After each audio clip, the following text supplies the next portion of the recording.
ಕೃಷ್ಣಾಯ ವಾಸುದೇವಾಯ ಹರಯೇ ಪರಮಾತ್ಮನೇ ಪ್ರಣತಕ್ಲೇಶನಾಶಾಯ ಗೋವಿಂದಾಯ ನಮೋ ನಮಃ. ವ್ಯಾಸಾಯ ಭವನಾಶಾಯ ಶ್ರೀಶಾಯ ಗುಣರಾಶಯೇ ಹೃದ್ಯಾಯ ಶುದ್ಧವಿದ್ಯಾಯ ಮಧ್ವಾಯ ಚ ನಮೋ ನಮಃ. ಉಡುಪಿ ಶ್ರೀಕೃಷ್ಣನ ಸನ್ನಿಧಾನ ಶ್ರೀ ಮುಖ್ಯಪ್ರಾಣದೇವರ ಸನ್ನಿಧಾನದಲ್ಲಿ ಈ ಬಾರಿ ನಮ್ಮ ಚತುರ್ಥ ಪರ್ಯಾಯ ವಿಶ್ವಗೀತಾ ಪರ್ಯಾಯದ ಈ ಒಂದು ಸಂದರ್ಭದಲ್ಲಿ ಗೀತಾ ಜಯಂತಿ ಮಹೋತ್ಸವವನ್ನು ಬೃಹತ್ ಗೀತೋತ್ಸವದ ಮುಖಾಂತರ ನಡೆಸಬೇಕು ಅಂತ ನಾವು ಸಂಕಲ್ಪ ಮಾಡಿದ್ದೇವೆ.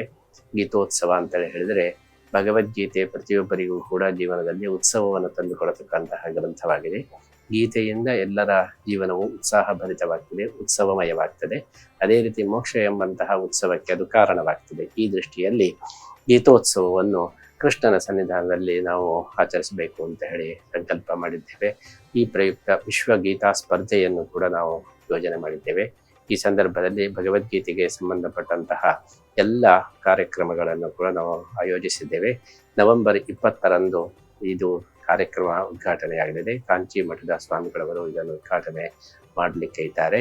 ಅದೇ ರೀತಿ ಡಿಸೆಂಬರ್ 29ರ ತನಕ ಪ್ರತಿನಿತ್ಯ ಭಗವದ್ಗೀತೆಗೆ ಸಂಬಂಧಪಟ್ಟಂತಹ ವಿಶೇಷ ಕಾರ್ಯಕ್ರಮಗಳು, ಪ್ರವಚನ, ಅದೇ ರೀತಿ ಸ್ಪರ್ಧೆಗಳು, ಪರೀಕ್ಷೆಗಳು, ಪಠಣ ಇತ್ಯಾದಿ ಅನೇಕ ಕಾರ್ಯಕ್ರಮಗಳು ನಡೆಯಲಿಕ್ಕಿದೆ. ಇಂತಹ ಒಂದು ಬೃಹತ್ ಗೀತೋತ್ಸವಕ್ಕೆ ಎಲ್ಲ ಕೃಷ್ಣ ಭಕ್ತರಿಗೆ ನಾವು ಆಹ್ವಾನವನ್ನು ನೀಡಲಿಕ್ಕೆ ಸಂತೋಷ ಪಡ್ತಾ ಇದ್ದೇವೆ. ನೀವೆಲ್ಲರೂ ಕೂಡ ಈ ಕಾರ್ಯಕ್ರಮಗಳಲ್ಲಿ ಭಾಗವಹಿಸಬೇಕು. ಆ ಮೂಲಕ ಗೀತೆಯನ್ನು ನಾವು ತಿಳ್ಕೊಂಡು ನಮ್ಮ ಜೀವನವನ್ನು ಉತ್ಸವಮಯವನ್ನಾಗಿ ನಾವು ಮಾಡಬೇಕು. ಶ್ರೀಕೃಷ್ಣನ ಗೀತಾಚಾರ್ಯನ ವಿಶೇಷ ಅನುಗ್ರಹಕ್ಕೆ ನಾವೆಲ್ಲರೂ ಕೂಡ ಪಾತ್ರರಾಗಬೇಕು. ವಿಶ್ವ ಗೀತಾ ಸ್ಪರ್ಧೆಯಲ್ಲಿ ವಿಶ್ವಾದ್ಯಂತ ಎಲ್ಲ ಜಿಜ್ಞಾಸುಗಳು, ಆಸಕ್ತರು ಈ ಸ್ಪರ್ಧೆಯಲ್ಲಿ ಭಾಗವಹಿಸಬೇಕು. ಈ ಸ್ಪರ್ಧೆಗೆ ವಿಶೇಷ ಬಹುಮಾನವನ್ನು ಕೂಡ ನಾವು ಘೋಷಣೆ ಮಾಡಿದ್ದೇವೆ. ಸುಮಾರು 5 ಲಕ್ಷ ರೂಪಾಯಿಯ ಬಹುಮಾನಗಳು. ಪ್ರಥಮ ಬಹುಮಾನ 1 ಲಕ್ಷ ರೂಪಾಯಿ. ಬೇರೆ ಬೇರೆ ಈ ಬಹುಮಾನಗಳನ್ನು ಕೂಡ ನಾವು ಯೋಜನೆ ಮಾಡಿದ್ದು. ಈ ಒಂದು ಸಂದರ್ಭದಲ್ಲಿ ಸ್ಪರ್ಧೆಯಲ್ಲಿ ಭಾಗವಹಿಸುವ ಮುಖಾಂತರ ಗೀತೆಯ ಬಗ್ಗೆ ನಾವು ವಿಶೇಷವಾದಂತಹ ಒಂದು ಗಮನವನ್ನು ಕೊಡಬೇಕು ಅಂತ ಹೇಳಿ ಈ ಸಂದರ್ಭದಲ್ಲಿ ನಾವು ಅಪೇಕ್ಷಿಸ್ತಾ ಇದ್ದೇವೆ. ವ್ಯಾಸಾಯ ಭವನಾಶಾಯ ಶ್ರೀಶಾಯ ಗುಣರಾಶಯೇ ಹೃದ್ಯಾಯ ಶುದ್ಧ ವಿದ್ಯಾಯ ಮಧ್ವಾಯ ಚ ನಮೋ ನಮಃ. ಶ್ರೀ ಗುರುಭ್ಯೋ ನಮಃ.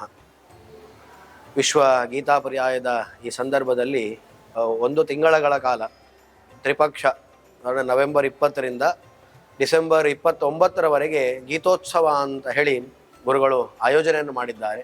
ವಿಶೇಷವಾಗಿ ಕೋಟಿ ಗೀತಾ ಲೇಖನ ಯಜ್ಞದ ಹಿನ್ನೆಲೆಯಲ್ಲಿ ವಿಶ್ವ ಗೀತಾ ಪರ್ಯಾಯ ಇದಾಗಿದ್ದು, ವಿಶೇಷವಾಗಿ ಗೀತೆಗೆ ಒತ್ತನ್ನು ಕೊಟ್ಟು ಎಲ್ಲರೂ ಕೂಡ ಗೀತೆಯ ಒಂದು ಚಿಂತನೆಯನ್ನು ಮಾಡಬೇಕು, ಎಲ್ಲರಿಗೂ ಕೂಡ ಗೀತೆಯ ಜ್ಞಾನ ದೊರಕಬೇಕು ಅಂತ ಹೇಳುವಂಥ ನಿಟ್ಟಿನಲ್ಲಿ ಈ ಪರ್ಯಾಯವನ್ನು ಮೀಸಲಿಟ್ಟಿದ್ದು, ಅದರ ಪ್ರಯುಕ್ತ ಗೀತೋತ್ಸವವನ್ನು ಆಯೋಜಿಸಿದ್ದು, ಎಲ್ಲ ಭಕ್ತಾದಿಗಳು ಕೂಡ ಇದರಲ್ಲಿ ಪಾಲ್ಗೊಳ್ಳಬೇಕು ಅಂತ ಹೇಳಿ ನಾವು ಆಶಿಸ್ತಾ ಇದ್ದೇವೆ.